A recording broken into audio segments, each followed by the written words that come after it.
যারা আল্লাহর দিন মেনে চলার পরেও বিপদগ্রস্ত থাকে, কষ্টে থাকে, দুঃখে থাকে, তাদের সান্ত্বনা কোথায়?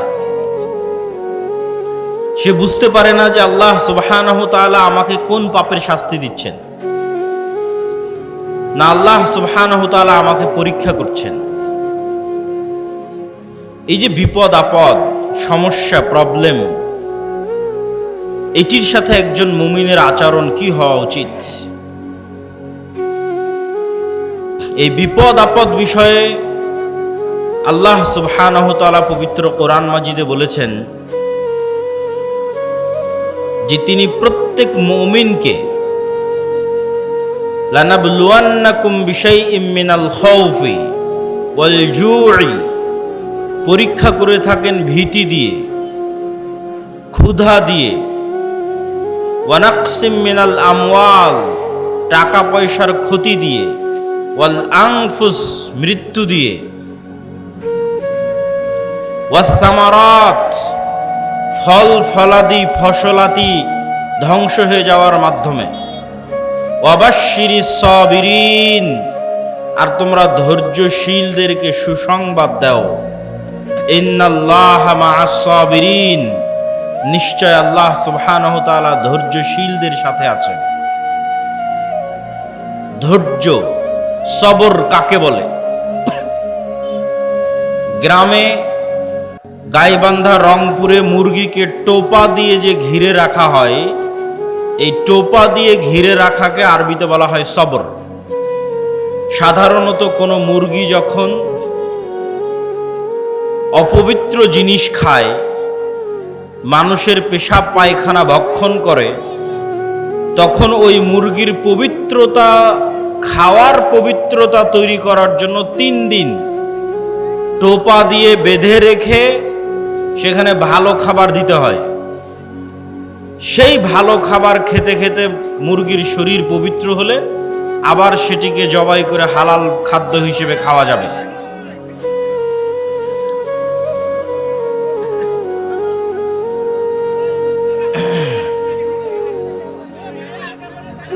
আপনারা দিনী ভাইয়েরা যারা আছেন তারা কিন্তু জায়গা পাবেন, জায়গা অনেক পড়ে আছে, আশেপাশে পিছনে অনেক জায়গা পড়ে আছে, একটু সরে সরে বসলে কিন্তু আপনারা দেখতে পান। যদিও আজকে ক্যামেরা প্রয়োজনের তুলনায় বেশি, এই কথাই ঠিক, তারপরেও একটু আমরা ধৈর্য ধরি।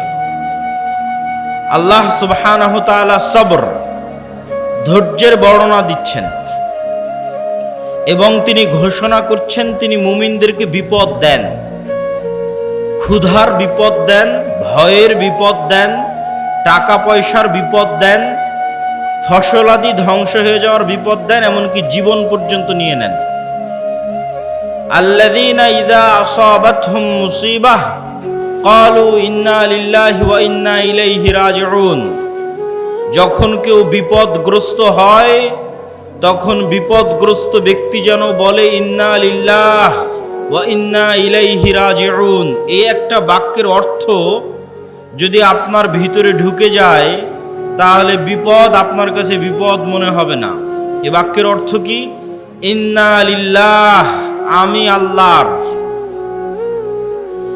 আমি আল্লাহর মানে আমার নিজের শরীরের কোনো কিছুর মালিকানা আমার নিজের নয়।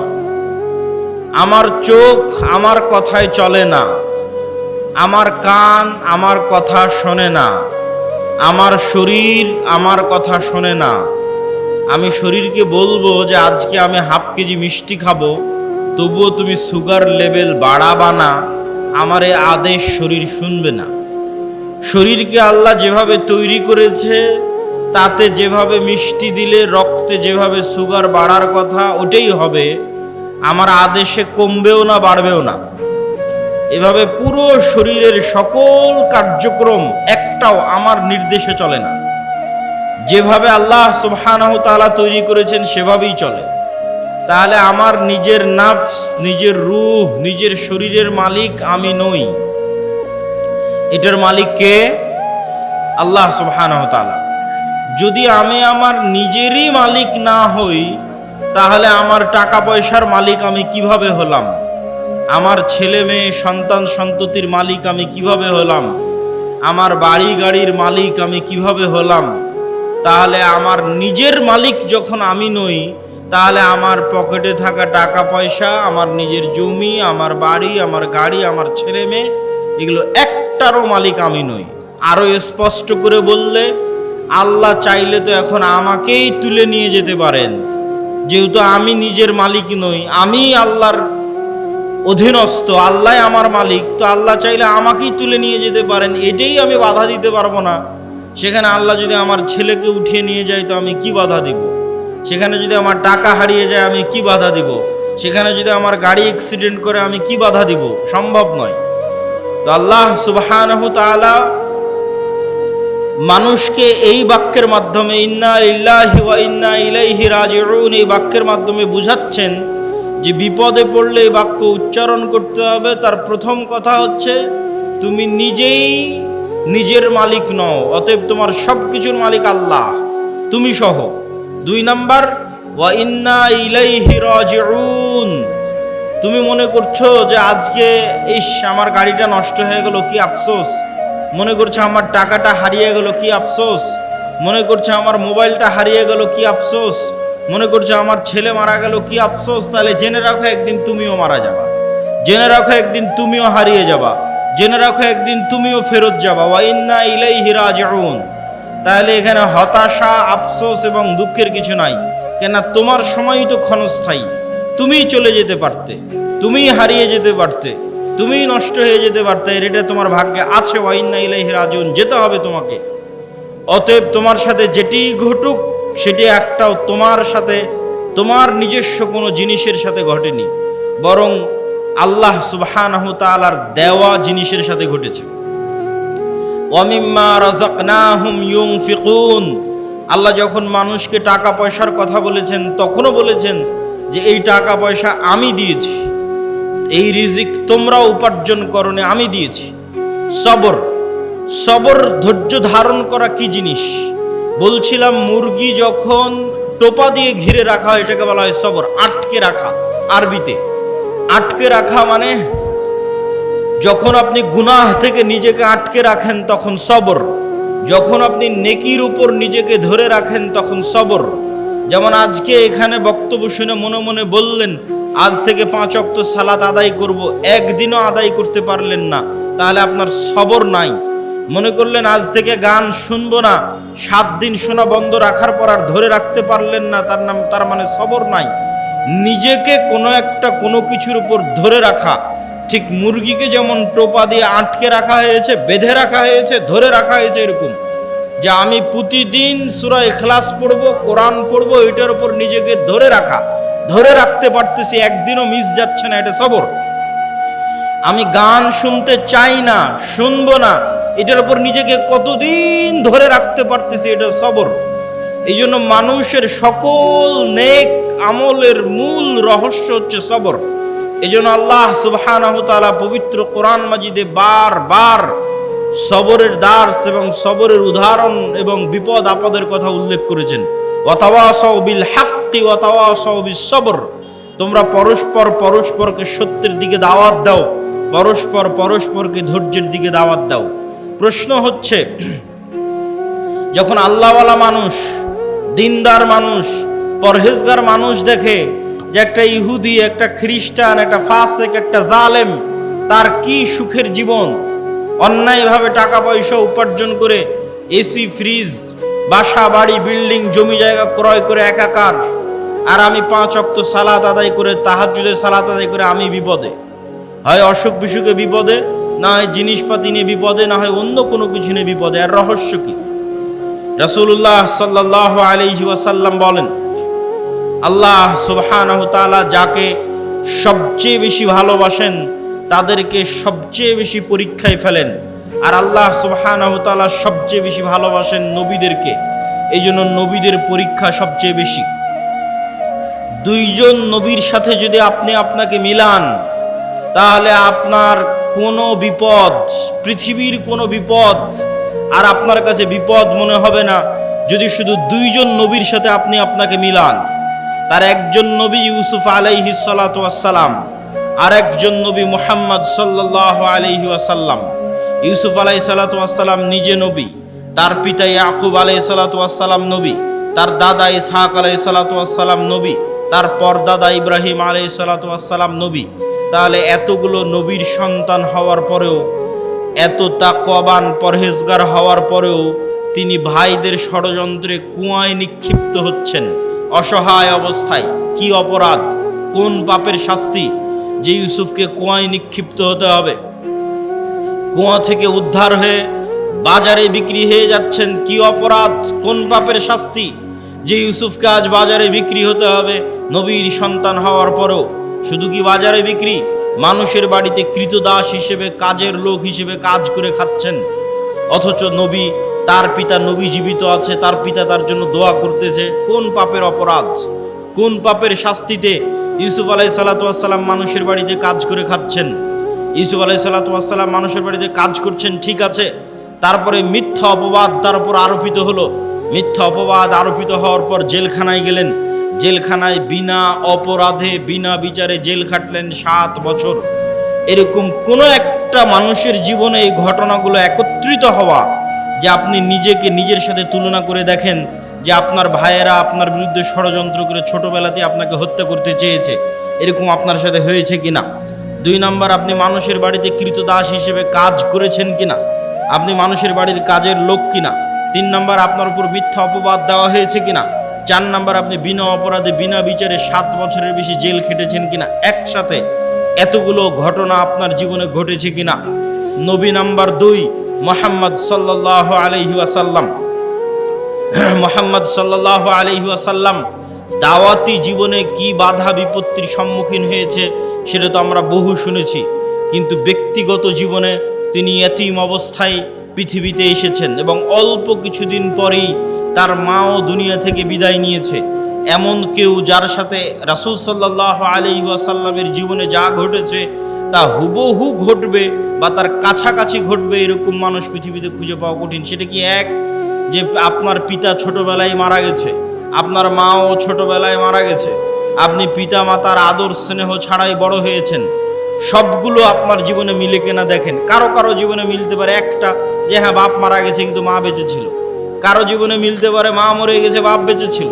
খুব কম মানুষের জীবনে মিলবে যে না আমার মাও ছোটবেলায় মরে গেছে বাপও মরে গেছে, খুব কম। তাও যদি মিলে তাহলে ঠিক আছে। আপনি তারপরে দাদা মারা গেল, তারপরে হচ্ছে আপনি যেই স্ত্রীকে বিবাহ করেছেন, যেই স্ত্রী আপনার সবচেয়ে আদরের, সবচেয়ে বিশ্বস্ত, সবচেয়ে কাছের, সেই স্ত্রী আপনার জীবদ্দশায় মারা গেল। শুধু কি স্ত্রী, আল্লাহ সুবহানাহু ওয়া তাআলা আপনাকে যতগুলো সন্তান দিয়েছিলেন প্রত্যেক সন্তানকে আপনি নিজে হাতে কবরে ঢুকিয়ে আসতেছেন। শুধু তাই নয়, ছোটবেলায় মারা যাওয়া সন্তান নয়, বড় হওয়া বিবাহিত সন্তান, বড় হওয়া বিবাহিত 2 কন্যাকে রাসূল সাল্লাল্লাহু আলাইহি ওয়াসাল্লাম নিজে হাতে কবরে দিয়েছেন। ছোট ছোট ছেলেকে তো কবরে দিয়েছেন। শুধু ফাতেমা ছাড়া রাসূল সাল্লাল্লাহু আলাইহি ওয়াসাল্লামের আর কোনো সন্তান জীবিত থাকেনি।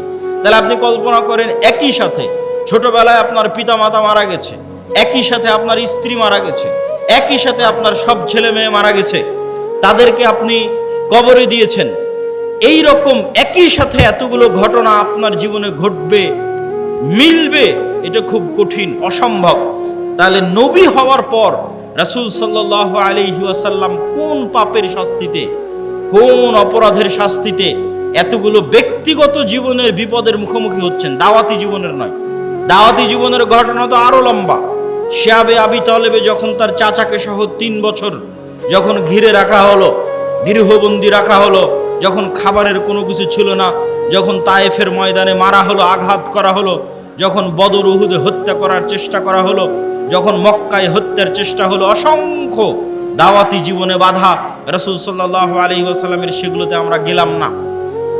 সম্মানিত উপস্থিতি, শুধু এই 2 নবীর জীবনের সাথে যদি আপনি আপনার নিজের জীবনকে মিলান, তাহলে আপনার জীবনে আর কোনো কষ্ট, কোনো দুঃখ, কোনো বিপদ, কোনো সমস্যা আর বিপদ আর দুঃখ আর কষ্ট বলে মনে হবে না। আসলেই আল্লাহ সুবহানাহু ওয়া তাআলা যাদেরকে ভালোবাসেন তাদেরকে আল্লাহ সুবহানাহু ওয়া তাআলা পরীক্ষা করতে চান। কেন পরীক্ষা করতে চান? রাসূল সাল্লাল্লাহু আলাইহি ওয়াসাল্লাম বলেন, মা মিন মুসলিমিন, এমন কোন মুসলমান যে বিপদগ্রস্ত হয়, কেমন বিপদগ্রস্ত, যে তার পায়ে একটা কাঁটাও যদি ফুটে, তার পায়ে যদি একটা কাঁটাও ফুটে, শুধু তাই না, সে যদি ন্যূনতম দুশ্চিন্তার মধ্যেও থাকে, হাম্মিন ও হুজনিন, যদি ন্যূনতম দুশ্চিন্তার মধ্যেও থাকে, তাহলে এই কাঁটা ফুটার মাধ্যমে, এই দুশ্চিন্তার মাধ্যমে আল্লাহ সুবহানাহু ওয়া তাআলা তার গুনাহকে ক্ষমা করে দেন। আল্লাহু আকবার। এবং বিপদ বাড়তে বাড়তে বাড়তে বাড়তে এমন অবস্থায় সে দুনিয়া থেকে বিদায় নেয় যখন তার উপরে আর কোনো গুনাহই নাই, সকল গুনাহ দুনিয়াতেই মিটে গেছে। তো বিপদ মানুষের জীবনে আসতেই পারে, মুসিবাহ মানুষের জীবনে আসতেই পারে, সমস্যা মানুষের জীবনে আসতেই পারে, কিন্তু ধৈর্য ধারণ করা হচ্ছে একজন মুমিনের পরিচয়। শুধু ধৈর্য নয়, ধৈর্যেরও উপরের একটা স্তর আছে, তার নাম রেজা, সন্তুষ্টি। এই সন্তুষ্টির স্তরে খুব মজবুত ঈমান ছাড়া মানুষের পক্ষে পৌঁছা সম্ভব নয়। ধৈর্যের স্তরে মানুষ পৌঁছতে পারে, কিন্তু রেজা, সন্তুষ্টির স্তরে মানুষের পক্ষে পৌঁছা কঠিন। সন্তুষ্টি কি? সন্তুষ্টি হচ্ছে আল্লাহ সুবহানাহু ওয়া তাআলা আমার জন্য যে সিদ্ধান্ত নিয়েছেন, এই সিদ্ধান্তের উপর আমি খুশি, এই সিদ্ধান্তের উপর আমি খুশি। একদা এক মহিলা রাসূল সাল্লাল্লাহু আলাইহি ওয়াসাল্লামের কাছে আসলেন, তিনি মৃগী রোগে আক্রান্ত। আল্লাহর নবীকে তিনি বললেন, আল্লাহর নবী, আপনি আমার জন্য দোয়া করে দেন যেন আল্লাহ সুবহানাহু ওয়া তাআলা আমার মৃগী রোগ ভালো করে দেয়। রাসূল সাল্লাল্লাহু আলাইহি ওয়াসাল্লাম তাকে বলেন, ইন শি'তি সাবারতি ফালাকিল জান্নাহ, তুমি যদি চাও তাহলে তোমার যে মৃগী রোগ হয়েছে এই রোগের উপর সন্তুষ্ট থাকো, আর আল্লাহ তোমার জন্য জান্নাত দিবে। আর যদি চাও আমি তোমার মৃগী রোগ ভালো হওয়ার জন্য আল্লাহর কাছে দোয়া করে দিতে পারি। রাসূল সাল্লাল্লাহু আলাইহি ওয়াসাল্লাম একটা রোগের উপর চিকিৎসা না নিয়ে সন্তুষ্ট থাকতে বলতেছেন জান্নাতের বিনিময়ে। তখন ওই মহিলা মানুষ বলছে, ঠিক আছে, আমাকে আল্লাহ যে অসুখ দিয়েছে এই অসুখের উপর আমি সন্তুষ্ট থাকতে চাই, তবে আপনি এতটুকু দোয়া করেন যেন আমার কাপড় চোপড় খুলে না যায়। মৃগী রোগে আক্রান্ত হলে, ব্রেন ঠিক না থাকলে কাপড় চোপড় খুলে যায়, কাপড় চোপড় যেন আমি খুলে না ফেলি, সেই দোয়াটুকু আপনি করে দিয়েন। আর আল্লাহ আমাকে যে অসুস্থতা দিয়েছে এই অসুস্থতার উপর আমি রাজি, সন্তুষ্ট, খুশি। তো রেজার স্তর হচ্ছে সর্বোচ্চ স্তর, যে সর্বোচ্চ স্তরে আল্লাহ মানুষের সাথে যে ফায়সালা করে, আল্লাহ আপনার সাথে যা ঘটতেছে এটা আল্লাহর ফায়সালায় ঘটতেছে, আল্লাহর ইচ্ছায় ঘটতেছে, আল্লাহর অনুমতিতে ঘটতেছে। তো আপনার জীবনে যা ঘটতেছে এই ফায়সালার উপর যখন আপনি সন্তুষ্ট থাকেন, তথা ওই অবস্থাতেও আপনি আলহামদুলিল্লাহ বলতে পারেন। ধৈর্য মানুষ ধরে একটু দুঃখ পাওয়ার পর, একটু কষ্ট পাওয়ার পর, একটু দুশ্চিন্তা করার পর, টেনশন করার পর, রেজা যে অবস্থায় আছে ওই অবস্থার উপর আল্লাহ সুবহানাহু ওয়া তাআলার সিদ্ধান্তের উপর খুশি হওয়া, মনে কোনো প্রভাব, কোনো দাগ না কাটা, সর্বোচ্চ স্তরের তাওহীদ ছাড়া এটা সম্ভব নয়। সর্বোচ্চ স্তরের তাওহীদ দিয়ে মানুষ বিনা হিসাবে জান্নাতে যাবে।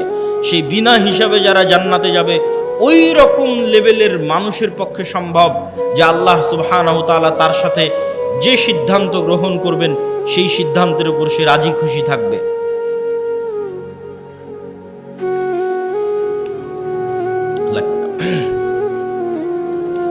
তো আমরা আলোচনার শুরুতেই, যদিও আজকে আমার আলোচনার মূল বক্তব্যের বিষয়বস্তু মুসলিম উম্মার অধপতন এবং সে অধপতন থেকে মুক্তির উপায়, তবে পরিবেশ পরিস্থিতির পরিপ্রেক্ষিতে আলোচনার শুরুটা করলাম বিপদ এবং ধৈর্য ধারণ দিয়ে। এবং বিপদের উদাহরণে ইউসুফ আলাইহিস সালাতু ওয়াস সালাম এবং মুহাম্মদ সাল্লাল্লাহু আলাইহি ওয়াসাল্লাম এবং আরেকজন নবী আইয়ুব আলাইহিস সালাতু ওয়াস সালাম, তাদের উদাহরণ পৃথিবীতে চিরস্মরণীয়। শুধু তাই নয়, আরেকটি হাদিস রাসূল সাল্লাল্লাহু আলাইহি ওয়াসাল্লামের শুনে এই পয়েন্ট আমরা শেষ করব। রাসূল সাল্লাল্লাহু আলাইহি ওয়াসাল্লাম বলছেন, আল্লাহ সুবহানাহু ওয়া তাআলা যাকে ভালোবাসেন তাকে দুনিয়া দেন, বিষয়টা এমন নয়। তথা দুনিয়া দেওয়া ভালোবাসার প্রমাণ নয়, বরং আল্লাহ সুবহানাহু ওয়া তাআলা যাকে ভালোবাসেন তাকে তার আনুগত্য করার তৌফিক দেন। তাহলে আজকে শাখা হাতি বালুয়া, গোবিন্দগঞ্জ, মহিমাগঞ্জে কেউ কোটি টাকার মালিক হয়ে গেল, তার মানে তার উপর আল্লাহর দয়া আছে, এটি ভুল ধারণা।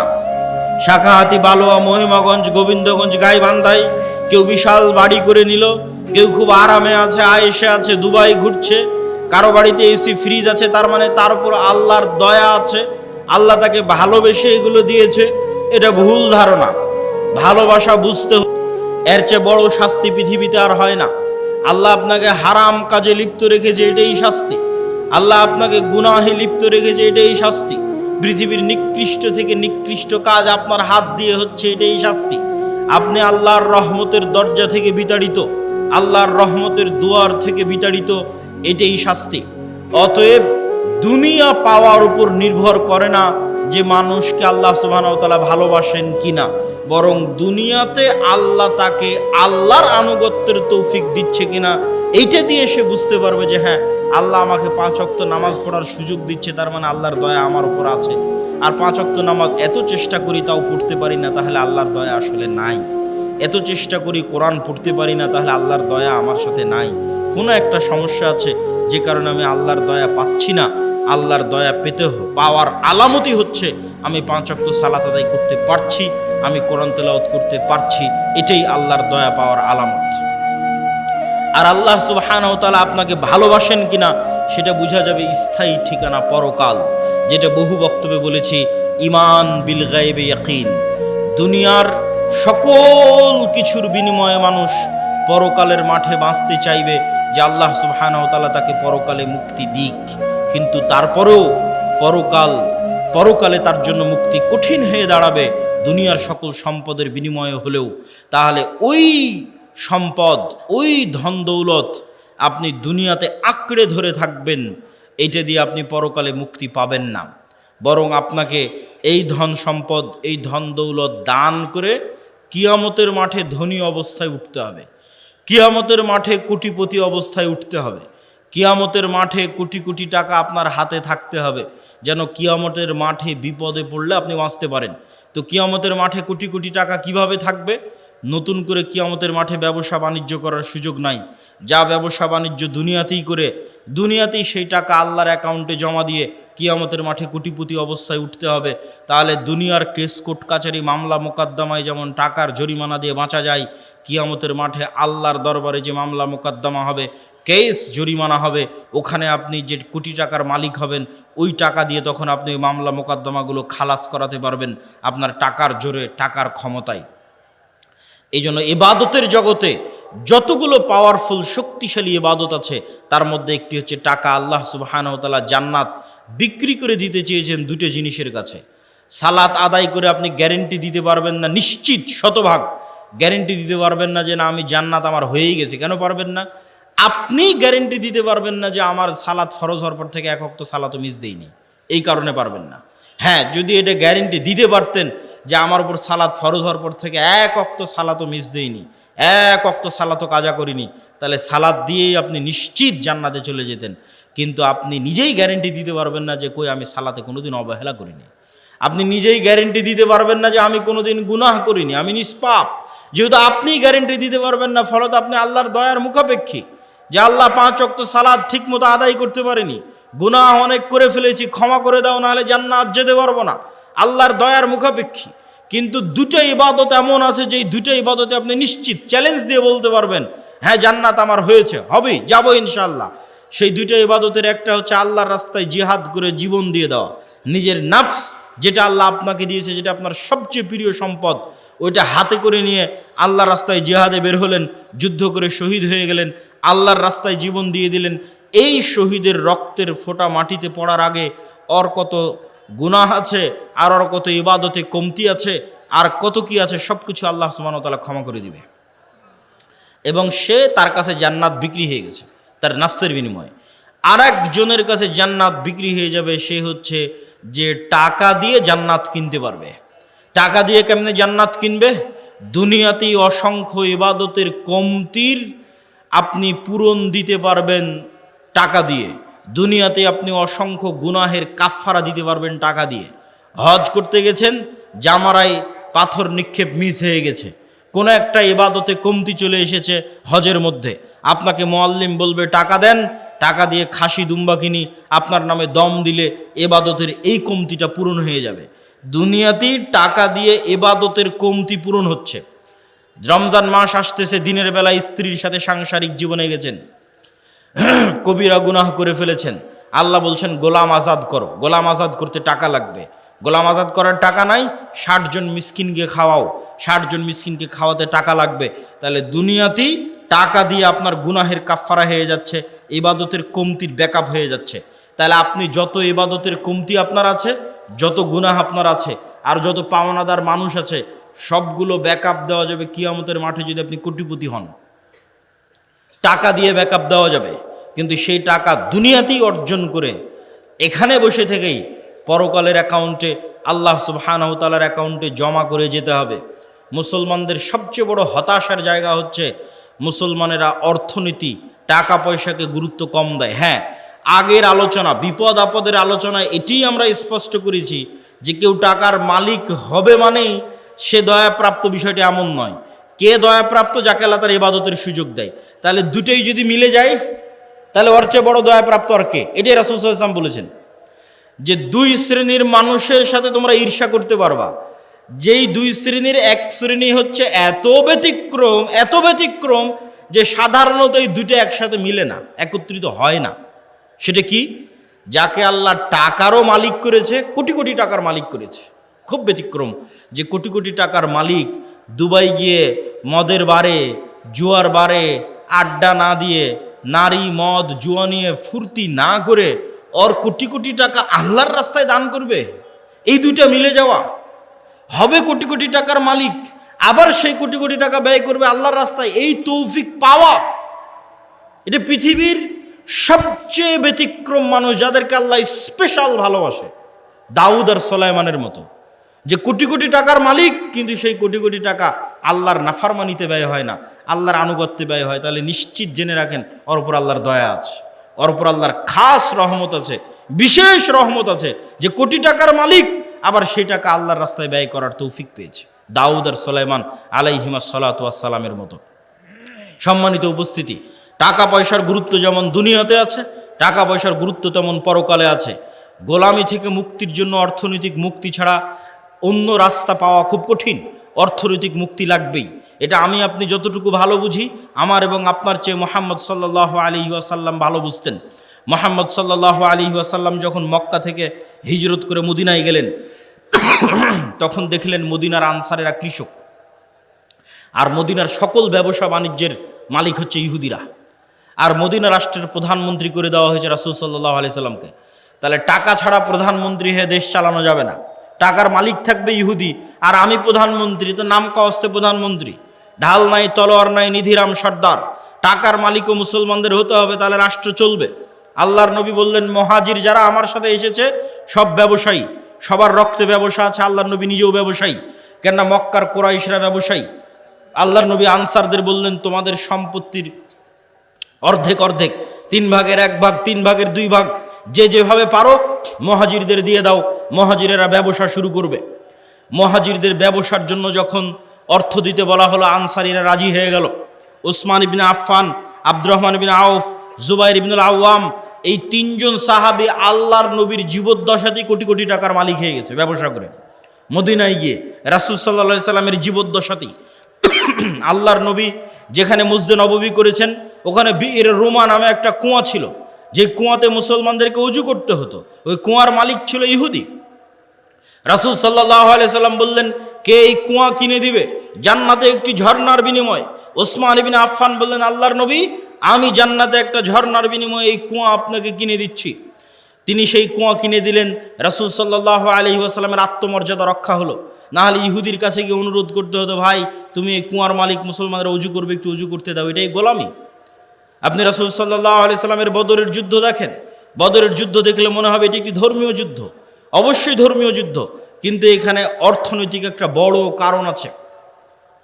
এইদিকে যদি কিবলা হয় তাহলে এইটা ধরতে হবে মক্কা, এইটা ধরতে হবে মদিনা, ওইটা ধরতে হবে সিরিয়া। এই সমুদ্রের পাশ দিয়ে ব্যবসায়িক বিজনেস রুট। আল্লাহর নবী যখন মদিনায় গেছে, মদিনায় গিয়ে ব্যবসায়িক রুট বন্ধ করে দিয়েছে। আবু সুফিয়ান আটকা পড়ে গেছে, মক্কায় ফিরে আসতে পারে না, তখন দূত মারফত আবু জাহালকে বলে পাঠিয়েছে যে মোহাম্মদ সাল্লাল্লাহু আলাইহি ওয়াসাল্লামের সাহাবীরা বিজনেস রুট বন্ধ করে দিয়েছে, তাড়াতাড়ি এসে আমাদের উদ্ধার করো। তখন আবু জাহাল মক্কা থেকে 1000 সেনাবাহিনী নিয়ে রওনা দিয়ে বদরে গিয়ে যুদ্ধ করেছে। বদর মদিনা থেকে 300 কিলোমিটার দূরে সমুদ্রের দিকে, যে সমুদ্র হচ্ছে ব্যবসায়িক রাস্তা। তাহলে ব্যবসায়িক রাস্তা পরিষ্কার করতে আবু জাহাল আবু সুফিয়ানকে যুদ্ধ করতে হয়েছে, কেননা তারা আতঙ্কিত হয়ে গেছিল। আজকে মোহাম্মদ সাল্লাল্লাহু আলাইহি ওয়াসাল্লামের মদিনায় যাওয়া 1 সপ্তাহ হয়নি, 10 দিন হয়নি, তাতে আমাদের ব্যবসায়িক রাস্তা বন্ধ। যদি মদিনা আরো শক্তিশালী হয়, আমরা মক্কার মানুষ কি করে খাবো? সিরিয়াতে তো আমাদের ব্যবসার রাস্তা বন্ধ হয়ে যাবে। তাহলে বদরের যুদ্ধ দেখতে মনে হলেও ধর্মীয় যুদ্ধ, তার পিছনে অর্থনৈতিক বড় একটা কারণ আছে। রাসূল সাল্লাল্লাহু আলাইহি ওয়াসাল্লাম খুব ভালোভাবে জানতেন টাকার প্রয়োজন আছে।